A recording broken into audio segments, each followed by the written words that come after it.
कुमार शपथविधि में नहीं गए उड़ीसा में सर। अतिरिक्त क्लोजर रिपोर्टला आव्हान देणार आहे। अण्णा हजारे जागे झाले त्याबद्दल मी अण्णांचं अभिनंदन करतो।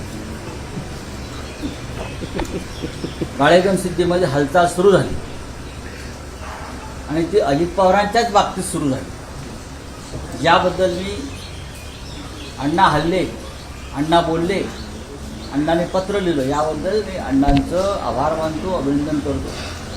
पण या महाराष्ट्रामध्ये फक्त शिखर बँक घोटाळा झालेला नाही, गेल्या 10 वर्षामध्ये या राज्यामध्ये आणि देशामध्ये घोटाळे झालेले आहेत। अण्णांनी खरं म्हणजे इलेक्ट्रॉल बॉन्डचा घोटाळा जो 10,000 कोटी, त्याच्यावर सुद्धा अण्णांनी आवाज उठवायला पाहिजे। ज्या भ्रष्ट मार्गानं नरेंद्र मोदींनी निवडणुका जिंकल्या त्या देशामध्ये अण्णासाहेबांनी त्याच्यावरती आवाज उठवायला पाहिजे।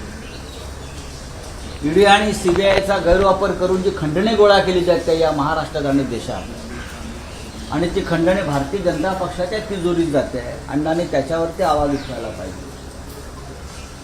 INS विक्रांत घोटाळा, विक्रांत युद्धनौका वाचवण्याच्या नावाखाली कोट्यवधी रुपये या मुलूंच्या नागड्या पोपटल्याने गोळा केले आणि त्याच्यामध्ये सुद्धा क्लोजर रिपोर्ट दिला जातोय किंवा ती तपास थांबवला जातोय चोरांना वाचवण्यासाठी। 38 कोटीचा घोटाळा आणि सरकार त्याला संरक्षण देत आहे त्या घोटाळ्याला। अण्णा हजारे यांनी INS विक्रांत वाचवा घोटाळा जो झाला कोट्यवधीचा, त्याच्यावरती सुद्धा आवाज उठवायला पाहिजे। असे अनेक घोटाळे या महाराष्ट्रामध्ये झालेले आहेत। मुख्य म्हणजे एकनाथ शिंदे असतील आणि त्यांचे 40 आमदार, अजित पवार आणि त्यांचे 40 आमदार, ह्यांच्यावर ईडी सीबीआयने जे खटले दाखल केले होते आणि ते भ्रष्टाचारी सगळे लोक भाजपात गेले आणि त्यांचे खटले मागे घेण्याचा प्रयत्न सुरू आहे। अण्णांनी त्यांच्या क्लोजर रिपोर्टवर सुद्धा आवाज उठवायला पाहिजे। अण्णांना भरपूर काम आहे।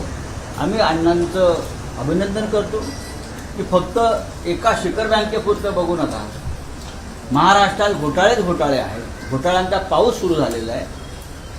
प्रफुल्ल पटेल यांची 150 कोटीची प्रॉपर्टी जी ईडीने जप्त केली, इक्बाल मिर्ची आणि दाऊशी संबंध आहे म्हणून, ही प्रॉपर्टी भारतीय जनता पक्षाला पाठिंबा देताच मोदी आणि शहांनी त्यांना परत दिली। हा सगळ्यात मोठा घोटाळा आहे।